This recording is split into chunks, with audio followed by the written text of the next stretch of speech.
ॐ आनंदमये चैतन्यमये सत्यमये परमे श्री माता शरणं मम श्री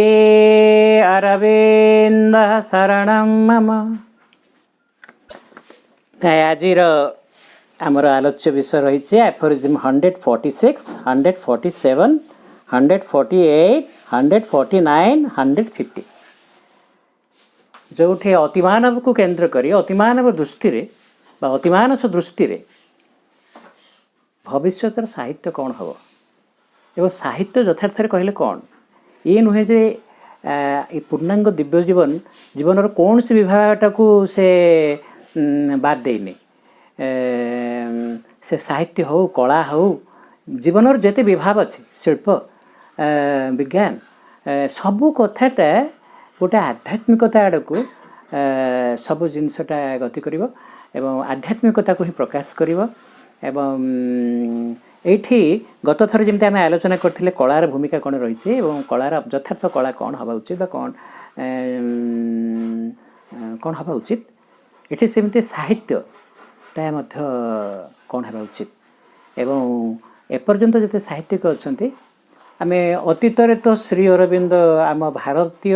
संस्कृति को भित्ति करी जो साहित्यिकों को से टिके मर्यादा देइचंती से हेले कालिदास वाल्मीकि और व्यास व्यास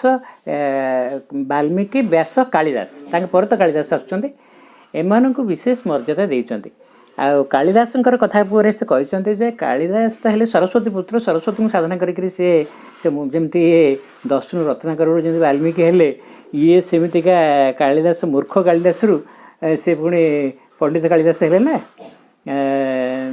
तेज जहाँ गोटे सरस्वती कृपारू सी ए शक्ति को प्राप्त होते तेणु से सरस्वती पुत्र बा जड़े सारस्वत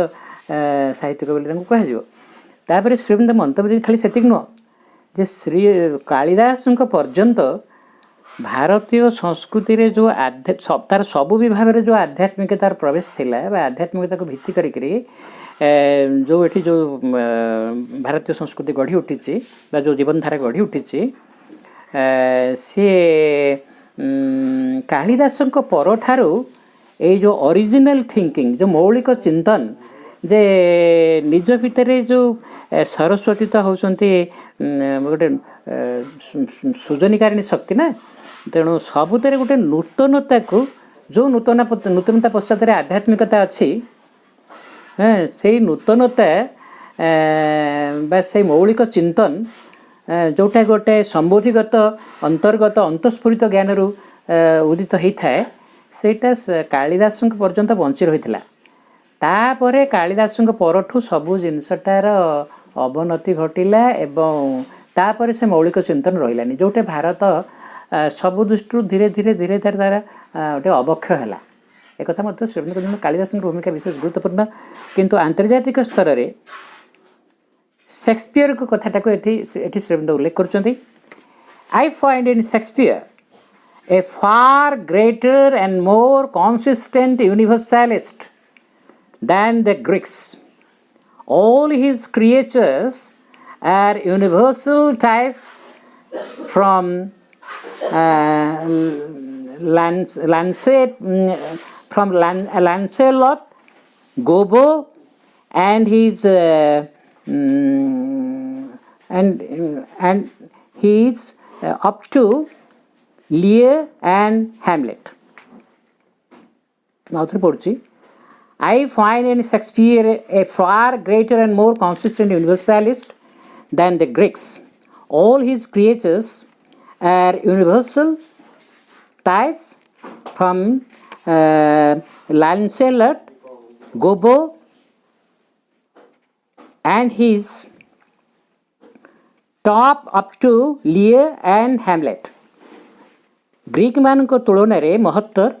और अधिक अविचल जड़े विश्व मानववादी को मु देखी थाए शेक्सपियर भितर लैंसलेट गोबो एवं ओ तांको डॉग एटा भूल पड़ती and his dog up to Lear and Hamlet एवं तांको कुकुर ठू आरंभ कर लियर और हैमलेट पर्यंत तांको सृष्ट समस्त प्राणी एक एक विश्वगत प्रतिभू। एठी शेक्सपियरଙ୍କର गोटे प्रथम कथा हूँ जे गोटे साहित्य आमर ए साहित्य शब्दटा हित हितोपदेश हिताकांक्षी हित सहित साहित्य हित हूँ प्रकृत में अंतरात्मार जो ज्योति से हूँ हित जहाँ समस्त आम साधारण अर्थ में हित कहले गोटे कल्याण कल्याण जोटा कल्याणकर जोटा जो सृजनशीलता भितर सेटा लेखनी बाहर कि बाक स्वरूप हो से कल्याण उद्देश्य उद्दिष्ट रही विशेषकर साहित्य रे जो चरित्र बा जो चरित्र चित्रण बा जो प्रकाश सेटा जदि मानव चेतनार अभ्युत्थान रे अग्रगति रे सहायक है ताहु प्रकृत उच्चकोटर साहित्य एवं से प्रकार साहित्य सृजन पाई कि से जड़े साहित्यक भी जड़े जोगी जमी जड़े शिल्पी जड़े जोगी जड़े कलाविद जड़े जोगी से जड़े साहित्य भी जड़े जोगी जोगी किए जी सबू जिनसटा बाह्यतः जहाँ अच्छी तार गोटे खाली गोटे नकलबाजी नुह यार पश्चात कौन अच्छी ता पश्चात जो मनस्तत्व अच्छी से व्यक्तित्व बा चरित्र पश्चात एवं तार अंतर्चेतनार स्थिति एवं कौ चेतनार थाईक कामटा कला एवं से ठीक कला कि भूल कला सेटा तो गोटे विषय एवं सेटा से चरित्र चित्रण भितर सबू लोक अनुभव कर अरे ये तो मो जीवन कथाटा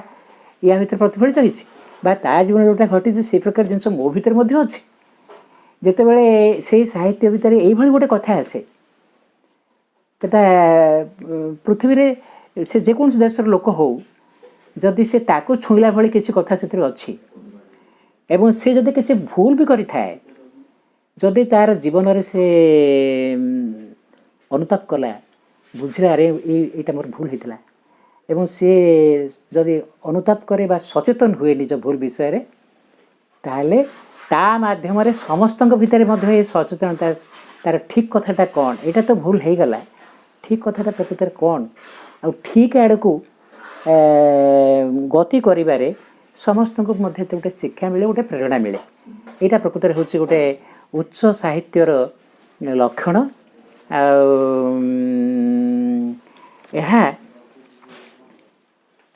शेक्सपियर रचन देखा जाए एवं शेक्सपियर से कहगले जे ग्रीक मान तुलन में महत्तर ग्रीक साहित्य एभली कथाटा अच्छी किंतु सेठी गोटे शेक्सपियर विशेषत्व है से यटा को आहरी विश्वव्यापक कर चरित्र को फुटेबारे परिशेष रे ता भितर गोटे चेतनागत परिवर्तन बा सचेतनता यहीटा को आणिबारे चरित्र गुड़िक विशेष गुरुत्वपूर्ण एवं तार बेसी लोकप्रिय आम से किसी पर आलोचना करवा द्वितीय एफोरिज्म थिला से शेक्सपियर कथा को लेकर the Greeks sought universality by omitting all finer individual touches Shakespeare sought it more successfully by universalizing the rarest individual details of character. That which nature uses for concealing from us the infinite, Shakespeare used for revealing the ananta guna in man to the eye of humanity. एठी Greek साहित्य मध्य अतुलनीय जड़े हिरोर चरित्र अति पूर्णांग भाव पुंखानुपुंख भाव वर्णना करी किंतु जहाँ हेले भी एपर्यंत साहित्य कौन मनुष्य कौन मृत्यु को तो कहीं जय करें ना से जिते बड़ वीर होता जिते बड़ साम्राज्य स्थापन कर जिते राणी था तार जिते धन संपत्ति थाऊ आ मरुचु ना नहीं दिने जो मरिया बेल पाखे आसूची आउ धीरे धीरे तार सब बुद्धि वृत्ति सब शिथिल मंथर हो जाऊँगी से बुद्धि आज ना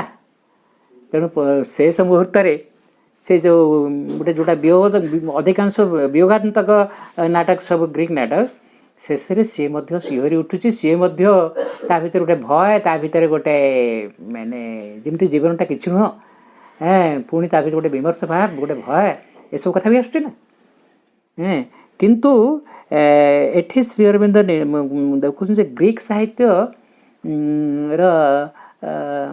गुरुत्वपूर्ण दिगटा को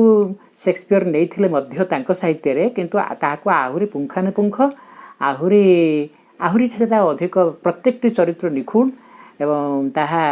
मध्य ता भीतर जो सचेतनता कथा कही ताहाटा सेटा तांको साहित्य रे अधिक व्यक्तिगत सूक्ष्म गुण को एड़ाई जाए ग्रीक माने विश्ववादी तार संधान करथिले शेक्सपियर किंतु अधिक सफल भाव में तार अनुसंधान करिसंते व्यक्तिगत चरित्रर विरलतम पुंखानुपुंखता को विश्वगत करी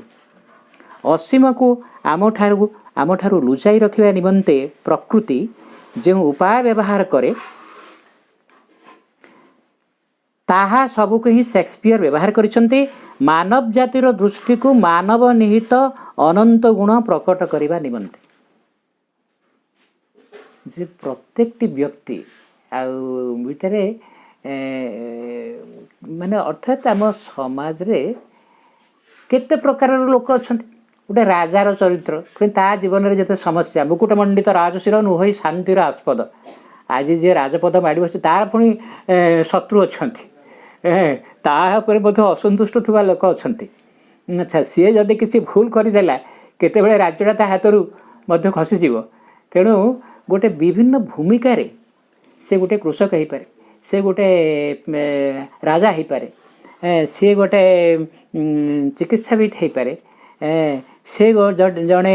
विदूषक हो पारे केते प्रकार चरित्र ए चरित्र भितर पुणी प्रत्येक जो चेतनार जदि किसी उन्नति रे प्रत्येक चरित्र किसी सेमती कथा हमको शिक्षा देला बा से प्रत्येक मनुष्य भितर मध्य दोष दुर्बलता भी अच्छी प्रत्येक मनुष्य दोष दुर्बलता भी अच्छी से राजा हो प्रजा हो एवं प्रत्येक किसी दोष दुर्बलता भी अच्छी स्वाभाविक कहीं मनीष पर्यंत मन प्राण शरीर अपरा प्रकृति द्वारा परिचालित होची से तो कौन सी अति मानव हो गलानी ना आत्मा द्वारा परिचालित होता दिव्य मानव हो गलानी सी तो से शुभ्र ज्योति सत्य चेतन द्वारा परिचालित होनी ना हेले सीना पूरापूरी निर्दोष एवं निर्मल हो तेणु बर्तमान मिशा गोलिया सब रु से मिशा गोलिया भितर मुझे टिके अंधकार आलोक आड़ को जापरि मिथ्यारू सत्य आड़ को जापरि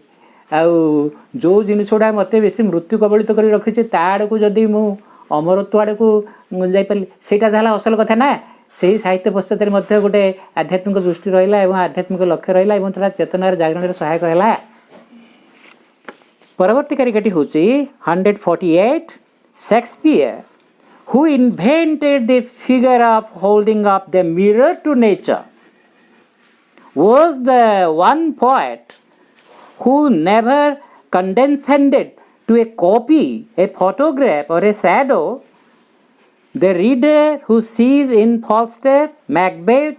Lear or Hamlet imitations of nature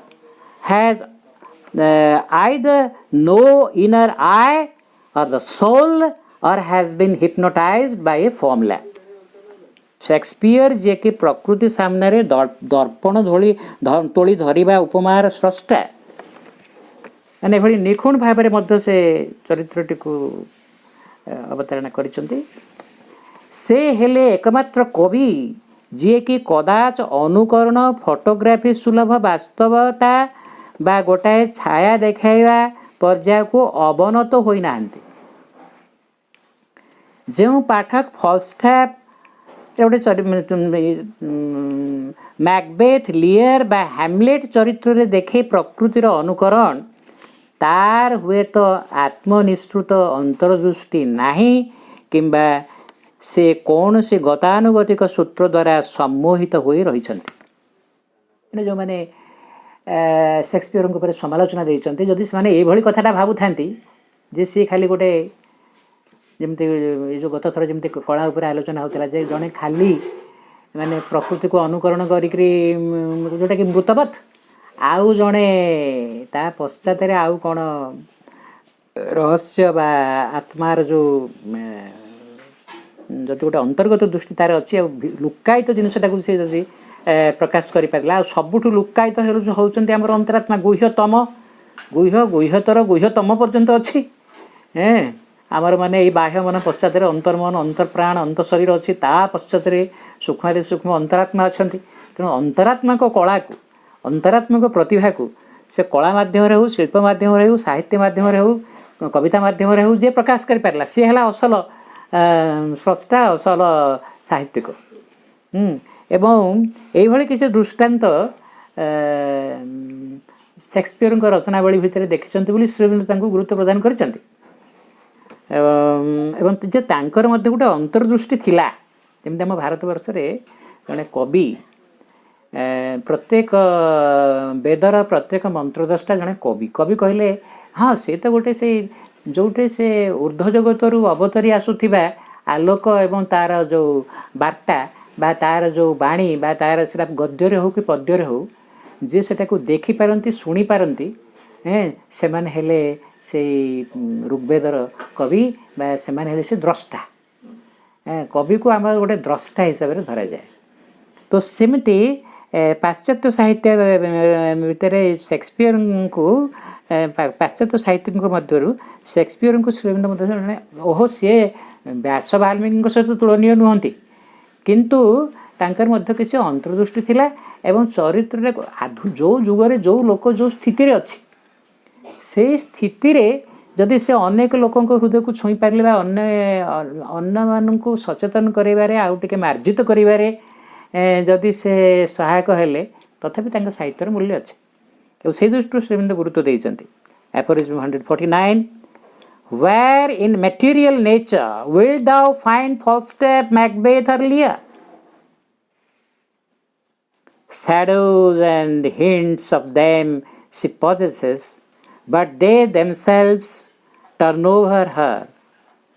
स्थूल प्रकृति भितर तुम्हें केउठी बा फॉल्स्टाफ मैकबेथ अथवा लियर को भेट पारिबो। स्थूल प्रकृति तो होची माने पशु बा गोटे एमतिका गोटे पारंपरिक जमी जहाँ चली गोटे चरित्र कहले सी भारी जीवंत ता गोटे चेतनार क्रिया हो हे तो निम्नरू निम्न हो जो जहाँ भी हो पछके प्रकृतिटा फूलटा फुटिला फूलटा कौन आम साथ कथबार्ता हो सी कौन तार अंतर्चेतना को माने आम साथ गोटे विनिमय करुच्ची किंतु गोटे मनीषटा जार मन अच्छी सी तार तो गोटे विश्व रंगमंच तार गोटे भूमिका अच्छे सी किसी गोटे अभिनय करुना। तेणु स्थूल प्रकृति भितर तुम्हें केउठी बा फॉल्स्टाफ मैकबेथ अथवा लियर को भेट पारिबो। प्रकृति भितर सेमानंकर छाया बा इंगित थाई पारे किंतु सेमाने ताको अतिक्रम करी ऊर्ध्वमान। तमाने मनीष दिन को दिन तार चेतनार गोटे अभ्युत्थान होची से गोटे विवर्तनशील प्राणी। तेणु जदि साहित्यटा आमको से ऊर्ध्वायन साहाय्य कला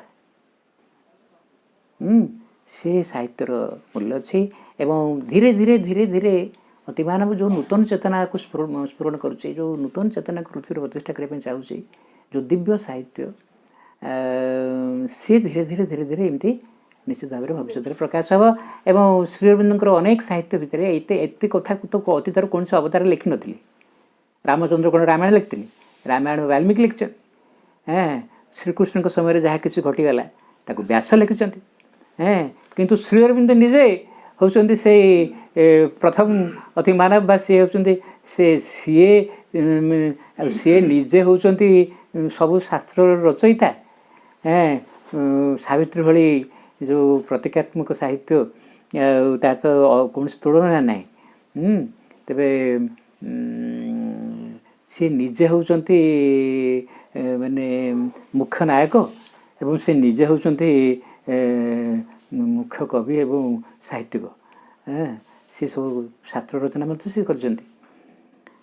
तेरे aphorism 150 there are two for whom. तो ये जो शेक्सपियर के ऊपर जहाँ सब कहीगले तार गोटे समरी दौरान एवं तार निर्यास यहाँ 150 एफोरिज्म रोचे there are two for whom there is hope the man who has felt God's touch and been drawn to it,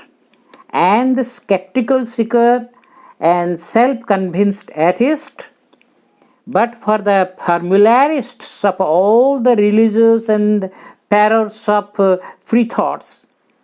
they are dead souls who follow a death that they call living. ଏଇଟା ଗୋଟେ ମୃଦୁ ଏଇ ସମାଲୋଚନାରେ ଗୋଟେ ମୃଦୁ ଗାଳି ଭଳି କଥାଟି ଗୋଟେ ଅଛି। କେଉଁମାନଙ୍କୁ ମୁଁ ପଢ଼ୁଛି ତାର ଓଡ଼ିଆଟା ଆଗ। ଦୁଇ ପ୍ରକାର ମଣିଷଙ୍କ ପାଇଁ ଆଶା ଅଛି। ତ ଆମେ ତ ଗୋଟେ ସ୍ଥୂଳ ଚେତନାରୁ ବାହ୍ୟ ଚେତନାରୁ ଗୋଟେ ସୂକ୍ଷ୍ମ ଚେତନା ଆଡ଼କୁ ଆଉ ଗୋଟେ ଉଚ୍ଚତର ଚେତନା ଆଡ଼କୁ ବର୍ତ୍ତମାନ ମନୁଷ୍ୟ ଯାତ୍ରା କରୁଛି ଏବଂ କରିବାକୁ ବାଧ୍ୟ। ଆଚ୍ଛା, ସେଠି ଦୁଇ ପ୍ରକାର ମଣିଷଙ୍କ ପାଇଁ ଆଶା ଅଛି। ଯିଏ ଭଗବାନଙ୍କ ସ୍ପର୍ଶ ଲାଭ କରିଛି ଏବଂ ସେଥିପ୍ରତି ଆକର୍ଷଣ ଅନୁଭବ କରିଛି, ନତୁବା ଯେ ସଂଶୟୀ ଜିଜ୍ଞାସୁ ଏବଂ ନିଜ ନାସ୍ତିକତାରେ ସ୍ୱୟଂ ନିଶ୍ଚିତ, କିନ୍ତୁ ଯେଉଁମାନେ ଧର୍ମମତ ସବୁର ନିର୍ଦ୍ଧାରକ ଏବଂ ସ୍ୱାଧୀନ ଚିନ୍ତାର ଶୁଆ ଭଳି ଆବୃତ୍ତିକାର, ସେମାନେ ମୃତ ସତ୍ତା। ସେମାନେ ଅନୁଧାବନ କରୁଥାନ୍ତି ମୃତ୍ୟୁକୁ, ଯାହାକୁ କି ସେମାନେ ଜୀବନ ବୋଲି ଆଖ୍ୟା ଦିଅନ୍ତି। ତାପରେ ଯେଉଁଗୁଡ଼ାକ ଭାରି ଗଭୀର ଏବଂ ଶ୍ରୀଅରବିନ୍ଦଙ୍କର ମନ୍ତବ୍ୟଟି ହେଲା ଯେ ବର୍ତ୍ତମାନ ଯେଉଁ ଚେତନାର ଯେଉଁ ଅଗ୍ରଗତି ହେଉଛି, ଆମେ ଯେଉଁ ଗୋଟେ ଆଧ୍ୟାତ୍ମିକ ଚେତନା ଆଡ଼କୁ, ସତ୍ୟ ଚେତନା ଆଡ଼କୁ, ଅତିମାନସ ଚେତନା ଆଡ଼କୁ ଯେଉଁ ଯାତ୍ରା ବର୍ତ୍ତମାନ ଆରମ୍ଭ ହୋଇଛି, ଯିଏକି ଗୋଟେ ଅନ୍ତର୍ଚେତନା ଦ୍ୱାରା ପରିଚାଳିତ ହେବ, ଆତ୍ମା ଦ୍ୱାରା ପରିଚାଳିତ ହେବ, ଯେଉଁ ମାନବ ସତ୍ୟଚେତନା ଦ୍ୱାରା ପରିଚାଳିତ ହେବ, ସେଇ ଯାତ୍ରାରେ ଦୁଇ ପ୍ରକାର ଲୋକଙ୍କ ପାଇଁ ସମ୍ଭାବନା ଅଛି। କହୁଛନ୍ତି ଯେ ଦୁଇ ପ୍ରକାର ମଣିଷ। ଜଣେ ଯିଏ ଭଗବାନଙ୍କ ସ୍ପର୍ଶ ଲାଭ କରିଛି। ଭଗବାନ କହିଲେ ଯିଏ ସୂକ୍ଷ୍ମାତି ସୂକ୍ଷ୍ମ, ଯିଏ ହେଉଛନ୍ତି ସଚ୍ଚିଦାନନ୍ଦ, ଯିଏ ହେଉଛନ୍ତି ମାର୍ଜିତ, ଯିଏ ହେଉଛନ୍ତି ବ୍ୟାପକ, ଯିଏ ହେଉଛନ୍ତି ଶୁଦ୍ଧ, ଯିଏ ଶାନ୍ତ, ଯିଏ ଦିବ୍ୟ, ଯିଏ ତାଙ୍କୁ ଗୋଟେ ନୂଆ ବ୍ରହ୍ମସ୍ପର୍ଶାତ ଅତ୍ୟନ୍ତ ସୁଖମ ସ୍ମୃତି ବୋଲି କୁହାଯାଇଛି। ଯିଏ ସେ ବ୍ରହ୍ମଙ୍କ ସ୍ପର୍ଶ ଲାଭଟିଏ କରିଛି, ଅତ୍ୟନ୍ତ ସୁଖ ସେ ଲାଭ କରେ। ଯେ ସାଧାରଣ ଇନ୍ଦ୍ରିୟ ତୃପ୍ତି ଅପେକ୍ଷା ଭଗବତ ସ୍ପର୍ଶଟା କେତେ ଦିବ୍ୟ ଏବଂ କେତେ ମହାନ, ଅତ୍ୟନ୍ତ ସୁଖମ ସ୍ମୃତି ବୋଲି କୁହାଯାଉଛି। ଅତ୍ୟନ୍ତ ସୁଖ ଜଣେ ଲାଭ କରେ, ଯେଉଁ ସୁଖଟା କୌଣସି ଇନ୍ଦ୍ରିୟ ପରିତୃପ୍ତିରେ ନାହିଁ। ସେମିତିକା ଯିଏ ଭଗବାନଙ୍କର ଏଇଭଳି ଗୋଟେ ଟିକେ ସ୍ପର୍ଶ ତାର ଜୀବନର କୌଣସି ଗୋଟେ ମୁହୂର୍ତ୍ତରେ ପାଇଛି, ଯିଏ ଏଇ ମିଠାଟା ଖାଇଛି, ସିଏ ବୋଲିବନି ତା ପାଇଁ ଗୋଟେ ଆଶା ଅଛି ନା। ସେ ଗୋଟେ ଅନ୍ତତଃ ପକ୍ଷରେ ଗୋଟେ ଉପଲବ୍ଧିବାନ ବ୍ୟକ୍ତି, ଗୋଟେ ଅତୀନ୍ଦ୍ରିୟ ଶକ୍ତି ଅଛି ବା ଗୋଟେ ଆଧ୍ୟାତ୍ମିକ ସତ୍ତା ଅଛନ୍ତି, ତାର ଟିକେ ତାର ଆଧାରର କେଉଁ ଅଂଶରେ ଟିକେ ସେଟାକୁ ଛୁଇଁଛି, ତା ପାଇଁ ଗୋଟେ ଆଶା ଅଛି। ଏବଂ ସିଏ ଯେତିକି ନିଷ୍ଠାପର ଭାବରେ ସେଟାକୁ ଆସ୍ପୃହା କରିବ, ତାର ହୁଏତ ଅଗ୍ରଗତି ଆହୁରି ଅଧିକ ହେବ।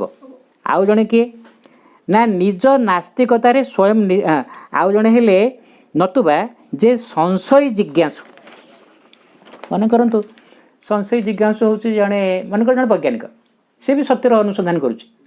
ସିଏ ଏଇ ସୂକ୍ଷ୍ମ କଥା ଉପରେ ତାର ବିଶ୍ୱାସ ନାହିଁ, ତାର ସଂଶୟ ଅଛି, କିନ୍ତୁ ସେ ସତ୍ୟକୁ ଜିଜ୍ଞାସା କରୁଛି। ଆଜି ମାନୁନଥିଲେ କ'ଣ ହେଲା, ଗବେଷଣା ଯେତିକି ଆଗକୁ ଯାଉଛି, କାଲି ହୁଏତ ସ୍ୱୀକାର କରିବ, କିନ୍ତୁ ସେ ସତ୍ୟର ଅନୁସନ୍ଧାନ କରୁଛି। ତେଣୁ ଯେହେତୁ ଅନୁସନ୍ଧାନ କରୁଛି, ତା ଅନୁସନ୍ଧାନ ସେଠି ଅଟକି ଯାଇନି। ଆଜି ଏଇ ସ୍ତରରେ ଅଛି ବୋଲି ସେ ସୂକ୍ଷ୍ମ ଜିନିଷଟାକୁ ସ୍ୱୀକାର କରେନି। ପୁଣି ଯେତେବେଳେ ସୂକ୍ଷ୍ମ ଜିନିଷ ଭିତରେ ପ୍ରବେଶ କରିବ, ଆଉ ସେଥିରେ କିଛି ଅନୁଭୂତି ପାଇବ, କିଛି ଗୋଟେ ପାଇବ, ସେତେବେଳେ ସ୍ୱୀକାର କରିବାକୁ ବାଧ୍ୟ ହେବ। ତେଣୁ ତା ପାଇଁ ଗୋଟେ ଆଶା ଅଛି, କାହିଁକିନା ସିଏ ବି ଗୋଟେ ଅଗ୍ରଗତିର ପଥରେ ଅଛି। ଆଉ ଜଣେ କିଏ ନାସ୍ତିକବାଚକ। ଆଉ ଜଣେ ହେଲା ଯିଏ ଭଗବାନଙ୍କ ତା କଥା ଗଲା, ନତୁବା ଯେ ସଂଶୟୀ ଜିଜ୍ଞାସୁ, ଜାଣିବା ପାଇଁ କ'ଣ ରହସ୍ୟଟା ପଛଆଡ଼େ କ'ଣ ଅଛି ଜାଣିବା ପାଇଁ ସେ ତାର ଗୋଟେ ଜିଜ୍ଞାସା ଅଛି, ତାର ଗୋଟେ ଆଗ୍ରହ ଅଛି, ଗୋଟେ ଖୋଜା ଅଛି, ଅନ୍ୱେଷଣ ଅଛି। କିନ୍ତୁ ସିଏ ମାନେ ସେମିତି ଗୋଟେ ଆପେ ଗୋଟେ ସୂକ୍ଷ୍ମ ଜିନିଷଟାକୁ ସେ ସ୍ୱୀକାର କରିବାକୁ ନାରାଜ। ଯାହା ନ ଦେଖିବ ବେନି ନୟନେ, ସେ ସେଗୁଡ଼ା କଥାକୁ ସେ ସ୍ୱୀକାର କରୁନି। ହେଲେ ବି ତା ପାଇଁ ବି ଆଶା ଅଛି, କାହିଁକି ସେ ସତ୍ୟର ଅନୁସନ୍ଧାନ କରୁଛି। ଏବଂ ନିଜ ନାସ୍ତିକତାରେ ସ୍ୱୟଂ ନିଶ୍ଚିତ। ଇଏ ବି ସେ ବୈଜ୍ଞାନିକ ବା ଯିଏ ହେଉଛି ବସ୍ତୁବାଦୀ ଲୋକ, ମୁଁ ମାନୁନାହିଁ ଏବଂ ମୁଁ ସେସବୁ ଜିନିଷକୁ ମାନେ ନା, କିନ୍ତୁ ମୁଁ ଯେଉଁ ମୋ ବୁଦ୍ଧି ବା ଦ୍ୱାରା ପରିଚାଳିତ ହେଉଛି, ମୁଁ ସେଥିରେ ନିଶ୍ଚିତ ଅଛି। ପୁଣି ତାର ଚେତନାରେ ଯେତେବେଳେ ଟିକେ ଅଗ୍ରଗତି ହେବ, ତା ବୁଦ୍ଧି ଆହୁରି ଯେତେବେଳେ ସୂକ୍ଷ୍ମ ମାର୍ଜିତ ହେବ, ସେ ପୁଣି ସେ କଥାଟାକୁ ସ୍ୱୀକାର କରିବ। ତେଣୁ ଏଇମାନଙ୍କ ପାଇଁ ଟିକେ ସମ୍ଭାବନା ଅଛି। ଆଜି ନାହିଁ କାଲି ସେମାନେ ହୁଏତ ସେ ଜିନିଷଟାକୁ ପାଇବେ। କିନ୍ତୁ ଯେଉଁମାନେ ଧର୍ମମତ ସବୁର ନିର୍ଦ୍ଧାରକ, ଆଜିକାଲି ବିଭିନ୍ନ ମଠ ବାଡ଼ିରେ, ମନ୍ଦିରରେ ବା ଯୋଉଠି ଯେଉଁମାନେ ମାଡ଼ି ବସିକିରି ଅଛନ୍ତି, ସେମାନେ ହେଲେ ଭଗବାନଙ୍କର ପ୍ରତିନିଧି ପ୍ରବକ୍ତା। କୌଣସି ଅନୁଭୂତି ନାହିଁ, କୌଣସି ଗ୍ରୋଥ ନାହିଁ, କର୍ପୂର ଗୁଡ଼ିକରେ କନା ପଡ଼ିଛି, ଖାଲି ଗୋଟେ ସେଇଥିରେ ଗୋଟେ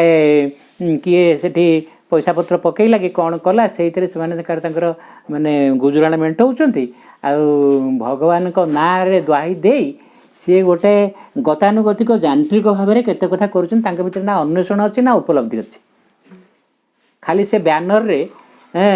ସେଇରେ ଚଲେଇଛନ୍ତି ଧନ୍ଦା। ତ ସେମାନେ କିନ୍ତୁ ଯେଉଁମାନେ ଧର୍ମମତ ସବୁର ନିର୍ଦ୍ଧାରକ ଏବଂ ସ୍ୱାଧୀନ ଚିନ୍ତାର ଶୁଆ ଭଳିଆ ଆବୃତ୍ତିକାର, ତାମାନେ ଏ ତାଙ୍କ ପାଖରେ ଯେଉଁ ଯାହା କିଛି ଗ୍ରନ୍ଥ କ'ଣ ଅଛି ସେଇଗୁଡ଼ାକ ଶୁଆ ଭଳି ଆବୃତ୍ତି କରିବାରେ ସେମାନେ ଧୁରନ୍ଧର। ଅର୍ଥାତ୍ ସେଇ ଜିନିଷ ଗୁଡ଼ିକୁ ପାଳନ କରି ଜୀବନରେ କିଛି ସେ ଧର୍ମ ହଉ ଯାହା ହଉ, ଯିଏ ନିଷ୍ଠାର ସହିତ କିଛି ଗୋଟେ ପାଳନ କରୁଛି, ଅଭ୍ୟାସ କରୁଛି,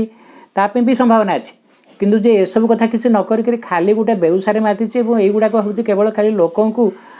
ଟିକେ ଭୁଆଁ ବୁଲେଇବାରେ, ଏଇଟା ହେଉଛି ଗୋଟେ ଖାଲି ଗୋଟେ ଉପାୟ। ଇଏ ଯେ ଏମିତିକା ଯିଏ କରୁଛି ସେମାନେ ମୃତ ସତ୍ତା ବୋଲି ଶ୍ରୀଅରବିନ୍ଦ କହୁଛନ୍ତି। କାହିଁକିନା ତାଙ୍କ ଭିତରେ କିଛି ନୂତନତ୍ୱ ବା ନା ନୂତନ ଅଭିଜ୍ଞତା ଅଛି ବା ନୂତନ କିଛି ଅନ୍ୱେଷଣ ଅଛି। ତ ସେମାନେ ଅନୁଧାବନ କରୁଥାନ୍ତି ମୃତ୍ୟୁକୁ, ଯାହାକୁ କି ସେମାନେ ଜୀବନ ବୋଲି ଆଖ୍ୟା ଦିଅନ୍ତି। ତ ଯେଉଁଠି ଗୋଟେ କିଛି ଗୋଟେ ନୂତନତା ବା କିଛି ଗୋଟେ ମାର୍ଜିତ, କିଛି ଗୋଟେ ଉଚ୍ଚତର ଜିନିଷର ଯେଉଁଠି ପରିପ୍ରକାଶ ହେଉଛି, ସେ କଳା ଭିତରେ ହେଉ, ସାହିତ୍ୟ ଭିତରେ ହେଉ, ସେ ସବୁ ସେ ଯୌଗିକ ଧାରା ଭିତରେ ଅନ୍ତର୍ଭୁକ୍ତ। ଯୌଗିକ ଧାରା ନୁହେଁ ଯେ ଖାଲି ଜଣେ ଖାଲି ପୂଜାପାଠରେ ମାତି ରହିବ। ତା ଯେକୌଣସି କର୍ମ ଭିତରେ ସତ୍ୟକୁ, ଗୋଟେ ଉଚ୍ଚତର ଚେତନାକୁ ଯେ ପ୍ରକାଶ କରୁଛି, ସିଏ ବି ସାଧକ, ସିଏ ବି ଯୋଗୀ ଏବଂ ସିଏ ମଧ୍ୟ ଭଗବାନଙ୍କର ନିମିତ୍ତ ଏବଂ ଭଗବାନଙ୍କର ପ୍ରତିନିଧି। ଭଗବାନ କହିଲେ ସଚ୍ଚିତ ଆନନ୍ଦ, ତେଣୁ ସିଏ ବିଭିନ୍ନ ମାଧ୍ୟମରେ ନିଜକୁ ପ୍ରକାଶ କରିପାରନ୍ତି। ସେ ସେଇଥିପାଇଁ କି ପୂର୍ଣ୍ଣ ଯୋଗଟା ମଧ୍ୟ ଗୋଟେ ପୂର୍ଣ୍ଣାଙ୍ଗ ସଂସ୍କୃତି। ଏଇଟା ମଧ୍ୟ ସଂସ୍କୃତି ସହିତ, ଜୀବନ ସହିତ, ଉଚ୍ଚତର ଆଲୋକ ସହିତ, ଚେତନା ସହିତ ମଧ୍ୟ ଏଇଟା ସମ୍ପର୍କିତ। ତେବେ ଆଜି ଏଇ ସାହିତ୍ୟ ସମ୍ପର୍କରେ ଏଇସବୁ ଥିଲା ଶ୍ରୀଅରବିନ୍ଦଙ୍କର ବାର୍ତ୍ତା ଯେ ଅତିମାନବ ବା ଯେଉଁ ପୂର୍ଣ୍ଣାଙ୍ଗ ଯୋଗ, ଇଏ ମଧ୍ୟ ସାହିତ୍ୟକୁ, ଶିକ୍ଷାକୁ, ସାହିତ୍ୟକୁ, ଶିଳ୍ପକୁ, କୃଷିକୁ, ସବୁ କଥାକୁ ତାର ଆୟତନ ଭିତରକୁ ନେଇଛି ଏବଂ ସବୁ କଥାକୁ ଗୋଟେ ଦିବ୍ୟ ଆଭିମୁଖ୍ୟ ଏବଂ ଗୋଟେ ଦିବ୍ୟ ଚେତନାର ଅନ୍ତର୍ଭୁକ୍ତ ଏବଂ ଗୋଟେ ଦିବ୍ୟ ଯାତ୍ରାର ଯେଉଁ ଅତିମାନସ କହିଲେ ଆହୁରି ଏକ ଉଚ୍ଚତର ସୋପାନ ଅଛି ଏବଂ ସେଇ ଆଡ଼କୁ ସବୁ ଜିନିଷକୁ ପରିଚାଳିତ କରିବା ଏବଂ ପୃଥିବୀରେ ସ୍ୱର୍ଗକୁ ପ୍ରତିଷ୍ଠା କରିବା, ଜୀବନରେ ଭଗବାନଙ୍କୁ ପ୍ରତିଷ୍ଠା କରିବା, ମନପ୍ରାଣ ଶରୀରରେ ଭଗବାନଙ୍କୁ ପରିପ୍ରକାଶ କରିବା, ଏଇ ଯେଉଁ ଯୋଗ, ୟା ଭିତରେ ମଧ୍ୟ ସାହିତ୍ୟର ବିଶେଷ ଭୂମିକା ଅଛି। କାହିଁ ସାହିତ୍ୟ ଆମ ମଣିଷଟାକୁ ଆହୁରି ସଂସ୍କୃତି ଭାବାପନ୍ନ ଏବଂ ଅଧିକ ଯୋଗ୍ୟ ଏବଂ ଅଧିକ ଦିବ୍ୟ କରିବାରେ, ସଚେତନ କରିବାରେ ଗୋଟେ ଚରିତ୍ରଟିର ଭୂମିକା ମଧ୍ୟ ବହୁତ ଅଛି। ରାମଚନ୍ଦ୍ର କେଉଁ ଯୁଗରୁ 7000 ବର୍ଷ ପୂର୍ବରୁ ଏପର୍ଯ୍ୟନ୍ତ ତାଙ୍କର ପ୍ରଭାବ ଆମ ସଂସ୍କୃତିରେ ରହିଛି କାହିଁକି? ସେଇଭଳି ଏକ ଆଦର୍ଶ ଚରିତ୍ର ବୋଲି। ଏବଂ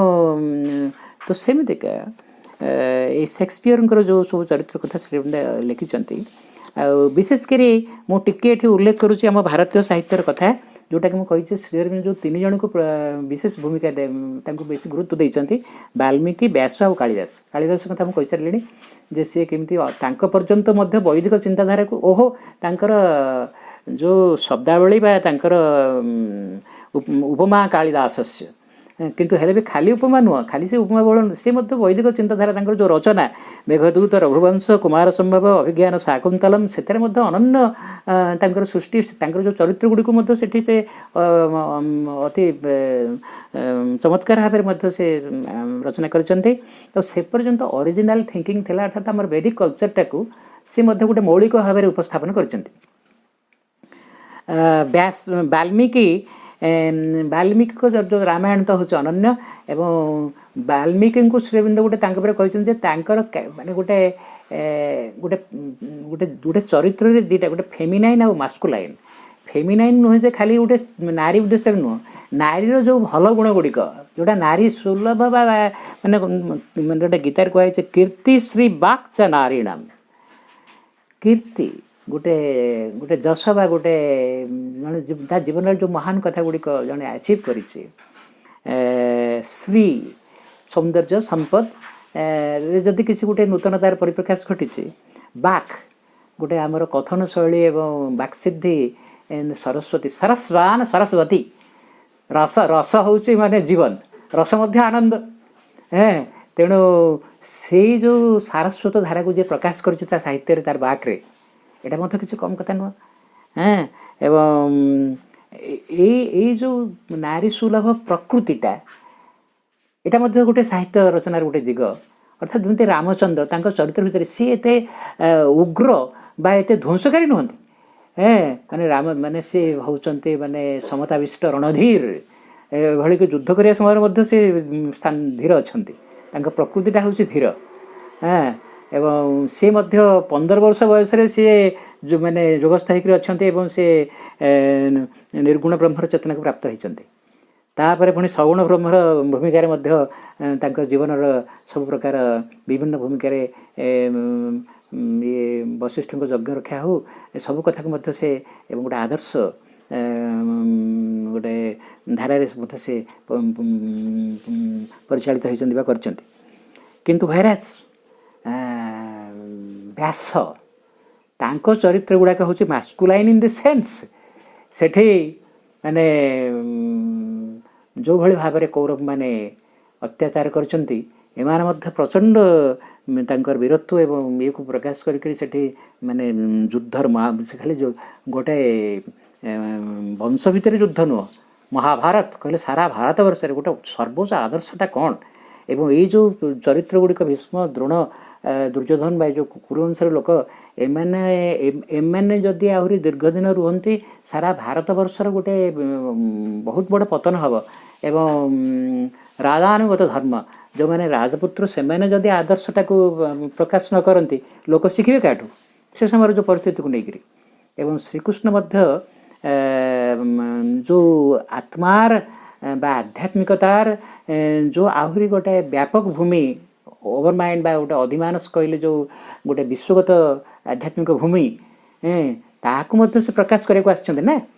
ତେଣୁ ସେଇ ଦିଗରେ ଏମାନଙ୍କ ଚେତନା ଆହୁରି ସଙ୍କୁଚିତ ଏବଂ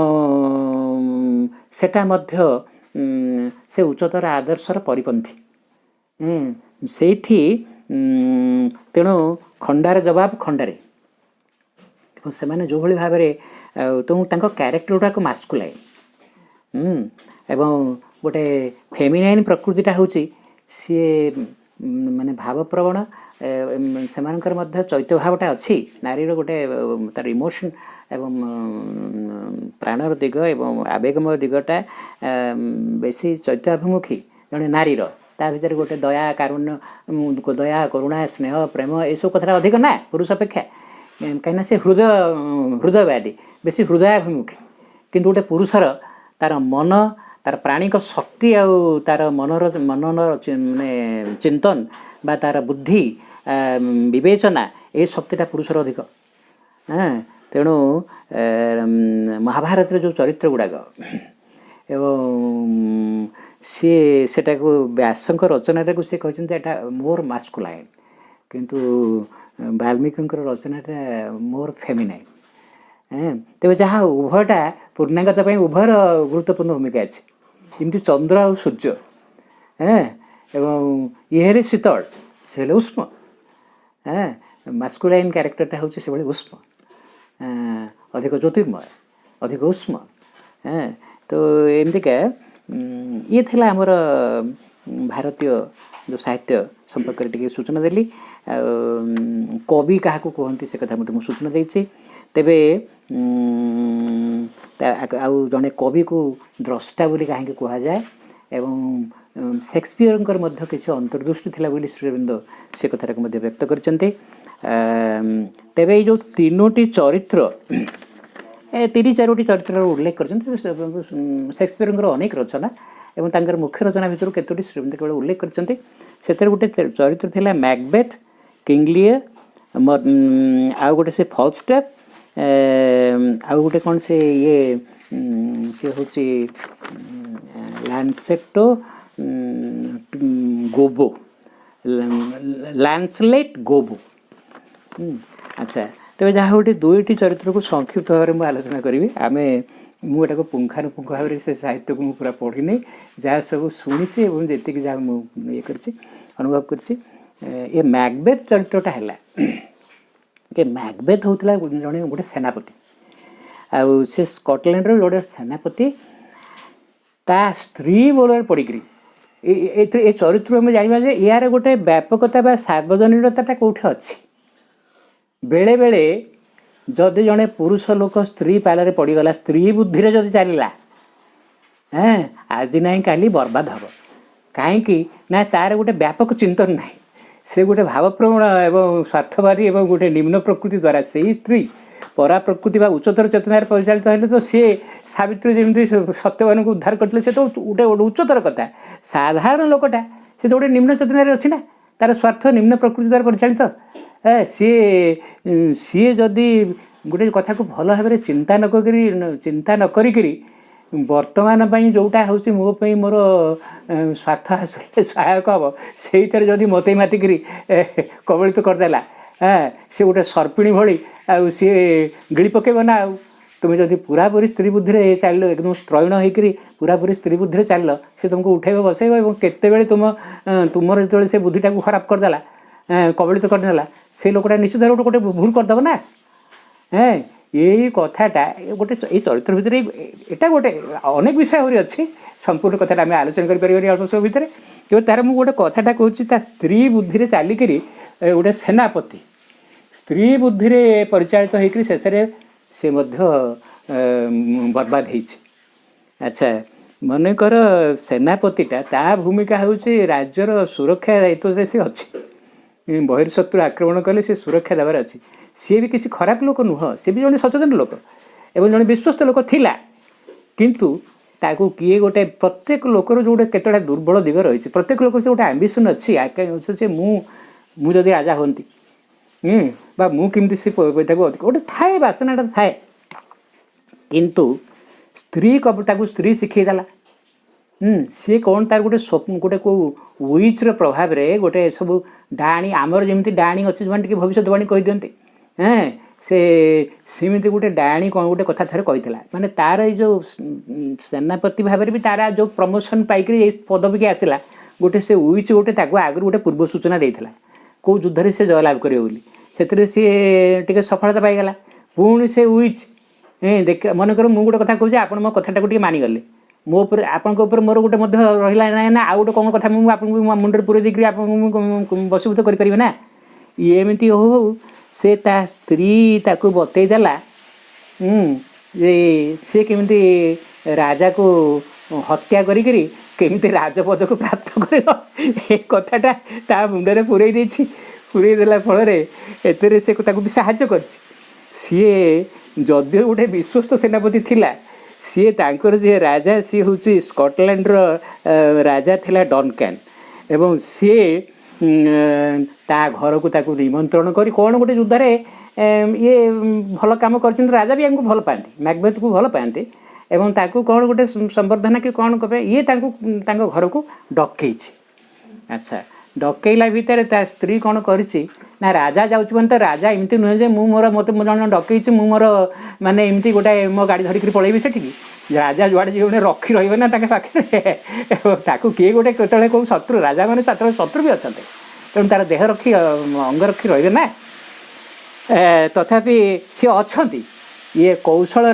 रात्र भोजन रे कौन निशा फिशा आउ कौन सब देजे सेड़ा सब शोई साई पड़े आउ ता भितर ये मैकबेथ को शिखेकरी सी राजा को से शोईथा अवस्था हत्या कर अच्छा हत्या कले ये कौन जड़े सेनापति अच्छे पुणी तार आउ अन्य मान भी अच्छा ना समस्त विद्रोह भी करें ना एवं तापर सी जहाँ हो से मुख्य सेनापति हिसाब से सी राजगादी हासिल कर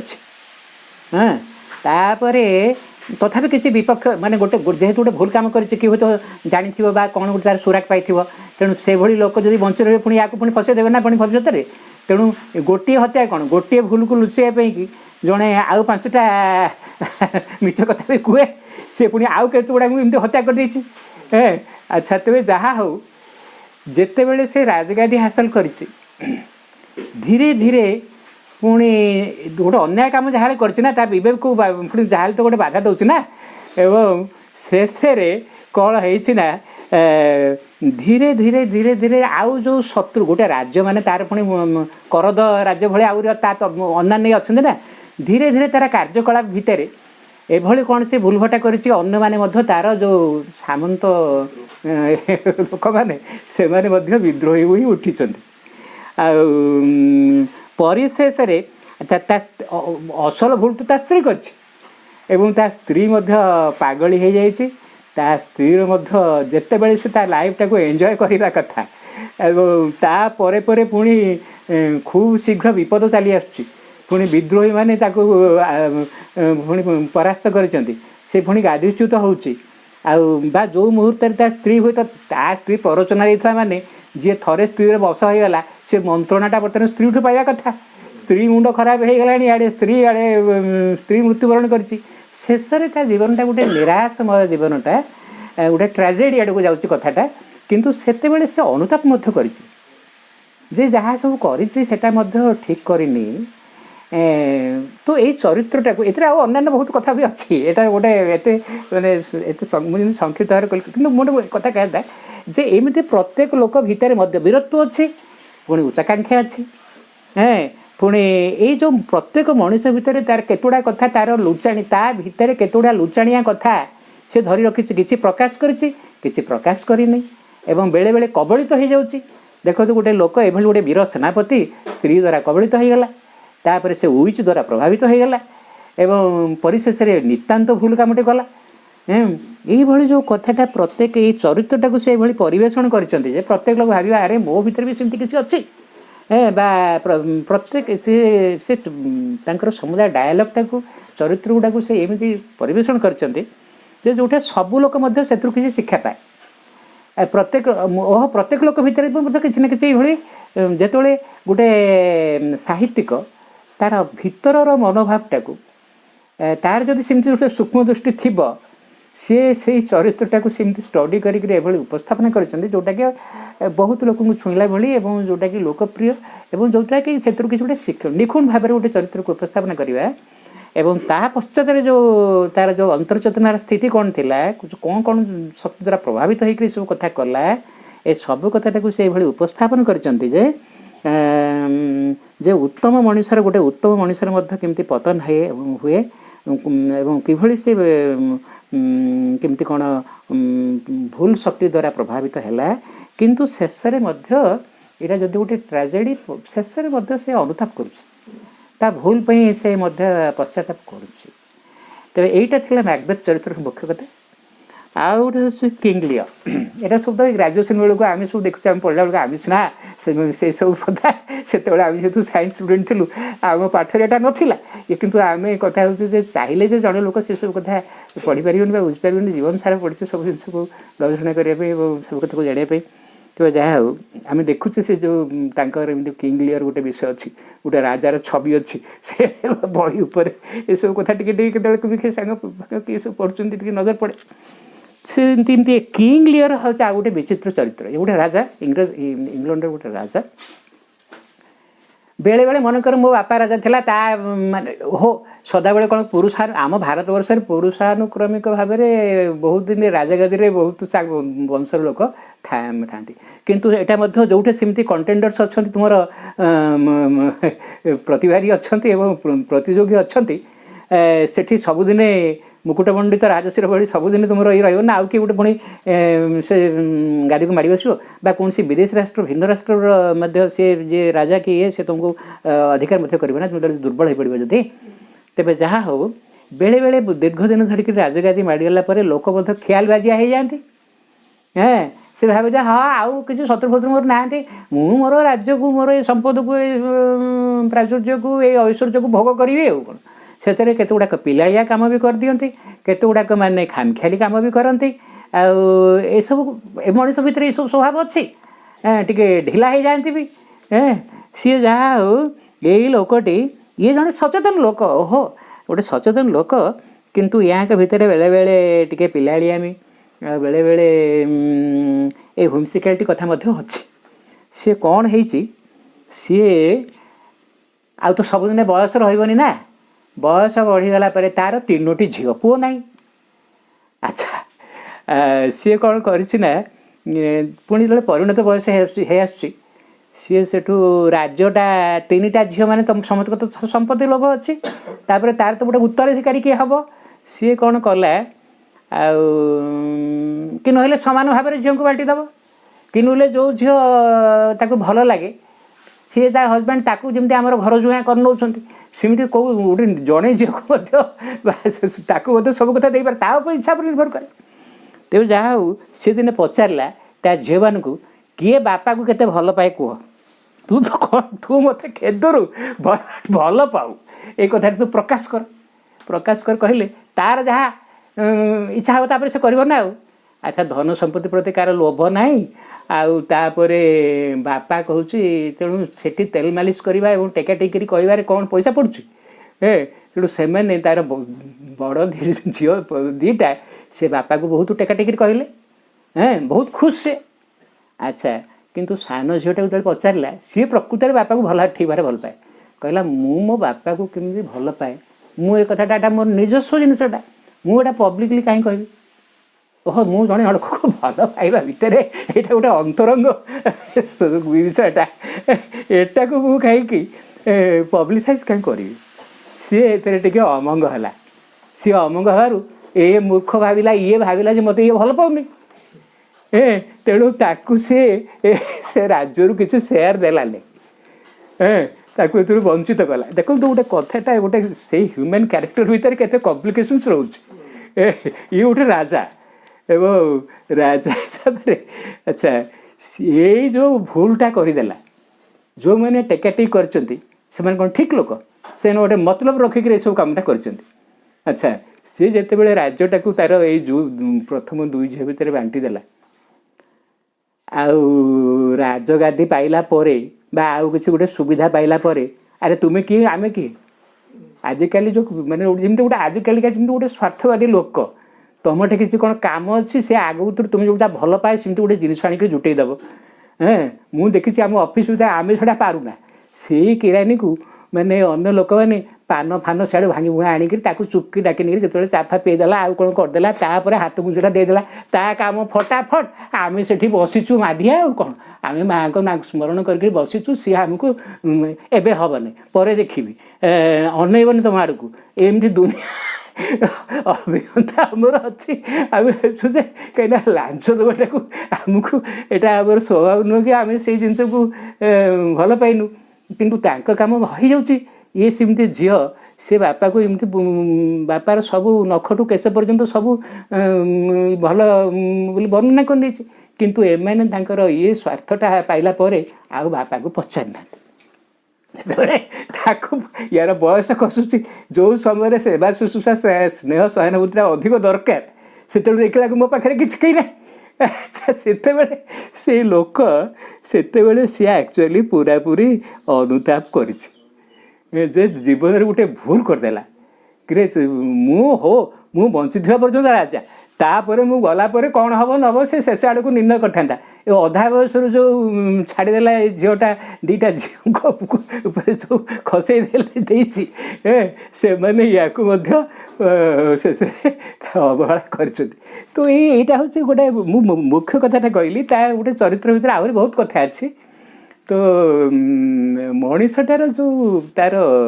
ଅନ୍ତର୍ଚେତନାର ରହସ୍ୟ, କେଉଁ ମୁହୂର୍ତ୍ତରେ ସେ କ'ଣ କରିଦିଏ, ଆଉ ତାପରେ ପୁଣି କେମିତି ସଚେତନ ହୁଏ। ଓକେ, ଭୁଲ ହୁଏ ତ ସମସ୍ତଙ୍କର ଉଣାଧିକେ ଭୁଲ ଅଛି, କିନ୍ତୁ ମୋ ଭୁଲଟା ବିଷୟରେ ଯଦି ମୁଁ ସଚେତନ ହେଇପାରିଲି ଜୀବନରେ, ଆଉ ଏ ଜୀବନ ଗଲା, ଆଉ ପରବର୍ତ୍ତୀ ଜୀବନ ଗୋଟେ ଜୀବନର ଅଭିଜ୍ଞତା ହେଇଗଲା ନା। ମା ଏଇଟା ସ୍ପଷ୍ଟ ଭାବରେ କହିଛନ୍ତି ନା, ଯେତେବେଳେ ସେ ଯେଉଁ ଔରଙ୍ଗଜେବ ପିରିୟଡ଼ରେ ତା'ର ଯେଉଁ ଭାଇ ଗୁଡ଼ାକୁ ମାରିମୁରା ପକାଇଲା ନା, ଆଚ୍ଛା, ସେ ତାଙ୍କ ପରିବାରଟା ସେମାନେ ପରବର୍ତ୍ତୀ କାଳରେ ହାଇଦ୍ରାବାଦ ନିଜାମ,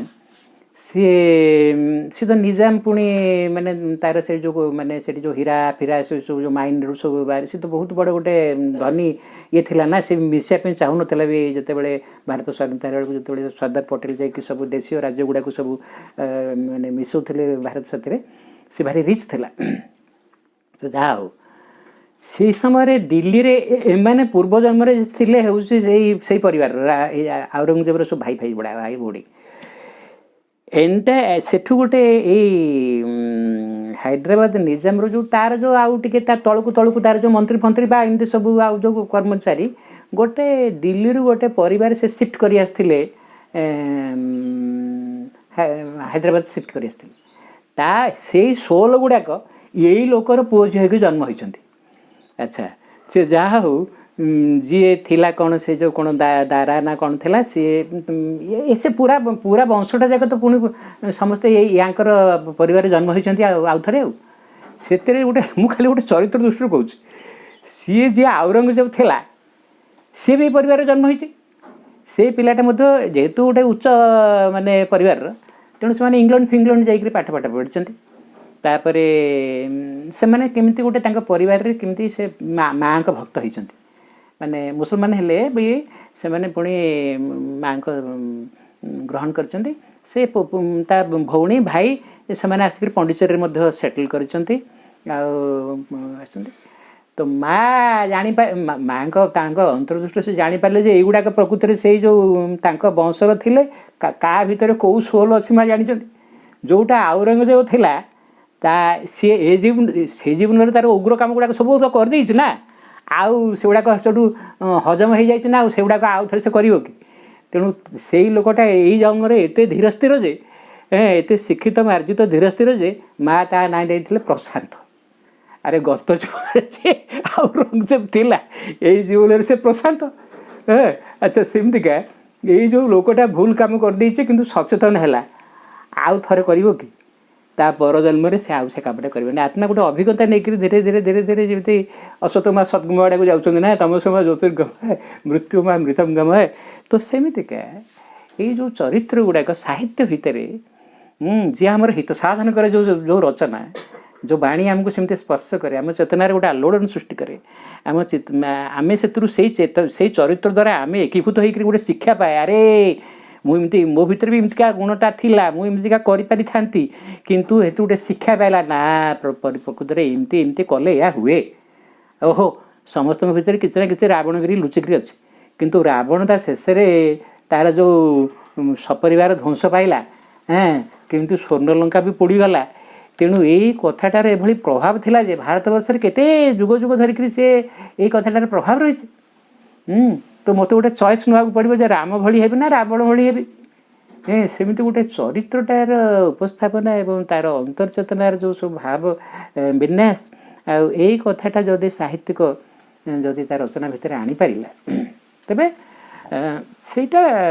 ସମସ୍ତଙ୍କ ପ୍ରତି ଶିକ୍ଷାପ୍ରଦ ଏବଂ ଚେତନାର ଅଗ୍ରଗତିରେ ସାହାଯ୍ୟ କରେ ଯେଉଁଟା ପ୍ରକୃତରେ ହିତ ମାନେ ଯେଉଁ କଲ୍ୟାଣ ସାଧନ କରେ। ଆଉ ସାହିତ୍ୟ ସେଭଳି ହେବା ଉଚିତ ଭବିଷ୍ୟତରେ ସାହିତ୍ୟ ମଧ୍ୟ ସେଭଳି ହେବ। ଯେମିତି ଶ୍ରୀମନ୍ତ କହିଥିଲି ଯେ ଓଭର ହେଡ଼୍ ପୋଏଟ୍ରି ଭବିଷ୍ୟତରେ ଯେଉଁ symbolic and over head poetry ଭବିଷ୍ୟତର ଜିନିଷଟା ଆହୁରି ଅନ୍ତରାଭିମୁଖୀ ହେବ ଏବଂ ଧୀରେ ଧୀରେ ଧୀରେ ଧୀରେ ଅତିମାନସ ଚେତନାର ଯେତିକି ବ୍ୟାପକତା ତା'ର ପରିସ୍ଫୁଟନ ଘଟିବ ଜୀବନର ସବୁ ବିଭାଗକୁ ସେ ପ୍ରଭାବିତ କରିବ କବଳିତ କରିବ ଏବଂ ସେଇଆଡ଼କୁ କଥାଟା ଯାଉଛି। ତେବେ ଏଠି ମୁଖ୍ୟ କଥାଟା ଆମର ଥିଲା ଯେ ଯେଉଁ ଭବିଷ୍ୟତର ଯେଉଁ ନବସର୍ଜନ ହେବା ପାଇଁ ଯାଉଛି ଅତିମାନବକୁ ଦୃଷ୍ଟିରେ ରଖିକି ଜୀବନର ପ୍ରତ୍ୟେକ ବିଭାଗରେ କେମିତି ପରିବର୍ତ୍ତନ ଆସୁଛି ଏବଂ କିଭଳି ସେକ୍ସପିୟର ଜଣେ ଅନ୍ତର୍ଦୃଷ୍ଟି ସମ୍ପନ୍ନ ଜଣେ ସାହିତ୍ୟିକ ଥିଲେ ଆଉ ସାହିତ୍ୟର ମଧ୍ୟ ଏଠି ଗୋଟେ ଜୀବନର ପରିବର୍ତ୍ତନରେ ଅଭ୍ୟୁତ୍ଥାନରେ ସାହିତ୍ୟର ମଧ୍ୟ ଏକ ବିଶେଷ ଭୂମିକା ଅଛି। ଯେମିତି କଳା ଶିଳ୍ପର ଭୂମିକା ଅଛି ସାହିତ୍ୟର ଭୂମିକା ଅଛି। ତେଣୁ ଶ୍ରୀ ଅରବିନ୍ଦ এই ସବୁ ବିଭାଗକୁ ସ୍ପର୍ଶ କରିବେ। ଆଉ ଆମେ ଶେଷ କାରିକାରେ ଥିଲା ଗୋଟେ ଶବ୍ଦ ଯେ ସେ ଲୋକଟା ଯଦି ହେଇଥିବ କ'ଣ ନା ଏଠି ଶେଷ କାରିକାରେ ଥିଲା ଦୁଇ ପ୍ରକାର ମଣିଷଙ୍କ ପାଇଁ ଆଶା ଅଛି ଯିଏ ଭଗବାନଙ୍କ ସ୍ପର୍ଶ ଲାଭ କରିଛି ଯେଉଁମାନେ ଆଧ୍ୟାତ୍ମିକ ଯେଉଁମାନେ ସେ ତ ଗୋଟାଏ ମାର୍ଗରେ ଅଛନ୍ତି ଏବଂ ସେଥିପ୍ରତି ଆକର୍ଷଣ ଅନୁଭବ କରିଛି ନତୁବା ଯେ ସଂଶୟୀ ଜିଜ୍ଞାସୁ ଏଇ ଗ୍ରୁପ୍ ଭିତରେ ଆମେ ସବୁ ରାସନାଲିଷ୍ଟ ଆଉ ସାଇଣ୍ଟିଷ୍ଟ ଏଇ ଗ୍ରୁପ୍ର ଲୋକଙ୍କୁ ନେବା ସେମାନେ ମଧ୍ୟ ଗୋଟେ ସତ୍ୟର ବି ଅନୁସନ୍ଧାନ କରୁଛନ୍ତି ନା। ତେଣୁ ପରବର୍ତ୍ତୀ କାରିକାରେ ମଧ୍ୟ ଏଇ କଥା ଗୁଡ଼ିକ ଏଇ ଚରିତ୍ରର ଲୋକମାନେ ସବୁ ଆସିବେ ସାହିତ୍ୟ କଥା ଗଲା ବିଜ୍ଞାନ କଥା ତାପରେ ଆସିଯିବ ଏବଂ ସବୁ ମଧ୍ୟ କେମିତି ଆଧ୍ୟାତ୍ମିକତା ଆଡ଼କୁ ମୁହଁଉଛି ଏବଂ ସେ ଆଡ଼କୁ ଗତି କରୁଛି एवं से कथा श्री अरविंद आमको धीरे धीरे जीवन सबू विभाग को स्पर्श कला बेली विषय को नौकरी जोटा कि एफोरिज्म भितर सब रही आज मुख्य आलोचना आमर ये विषय थिला यह एक व्यापक विषय एवं ये जो माने गवेषक एवं शेक्सपियर रचना उपर जो माने प्रवीण एवं ये कथाटा अति आहरी चमत्कार एवं से कथाटा मध्य जो गुड़िक श्रीअरविंद उल्लेख करते से गुड़िक समस्ते पाठ करने उचित एवं आज मु पुणी शेष आमर आलोचनार मुख्य प्रसंग गुड़िक गला आम पुणी शेष केवल मु कारिका गुड़िक आउ थे पाठ करुँ जहाँफल तार मर्मटा को ठीक भाव बुझीपर aphorism number 146 I find in Shakespeare a far greater and more consistent universalist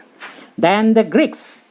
All his creations are universal types from Lancelot,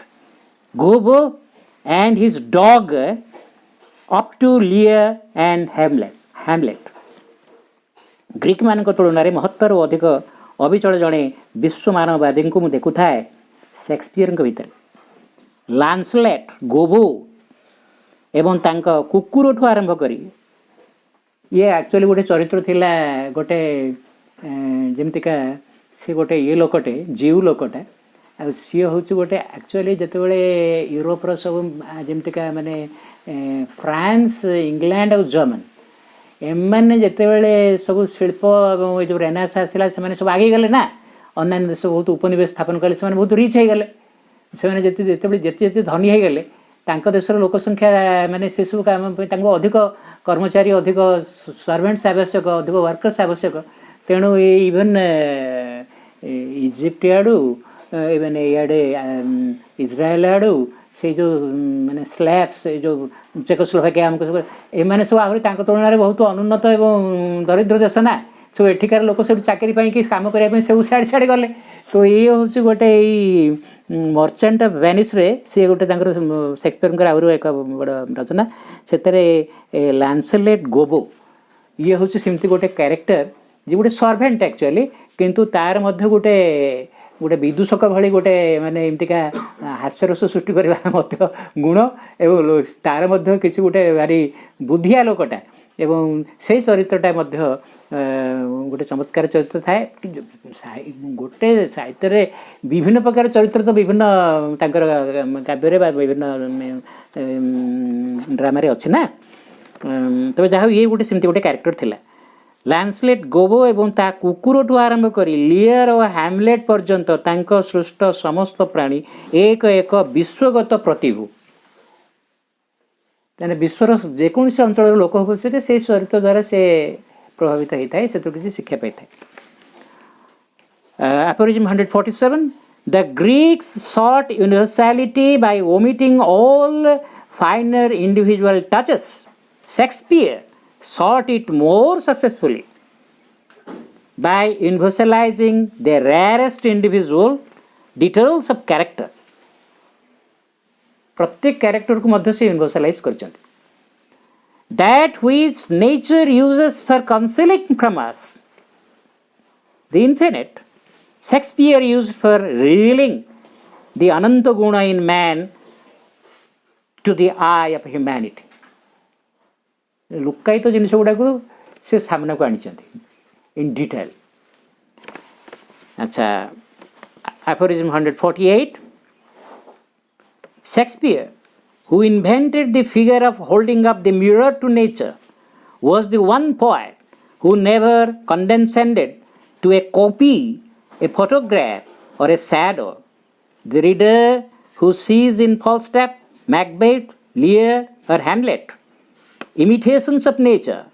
has either no inner eye or the soul or has been hypnotized by a formula.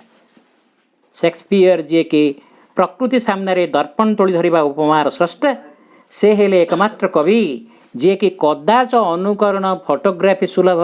वास्तवता बा गोटाए छाया देखाइबा पर्याय को अवनत होई नांती. जो पाठक फॉल्स्टैफ, Macbeth, लियर बा Hamlet चरित्र रे देखे प्रकृतिर अनुकरण तार हुए तो आत्मानिश्रुत अंतर्दृष्टि नाही किंबा से कौन से गतानुगतिक सूत्र द्वारा सम्मोहित हो रही एवं श्रीअरविंद ये गोटे समालोचना कले से जेभଳି तार एभଳି जदि मतवाद अच्छे aphorism 149 where in material nature will thou find Falstaff Macbeth और लियर ए प्रश्न पचार श्रीबिंद shadows and hints of them she possesses but they themselves turn over her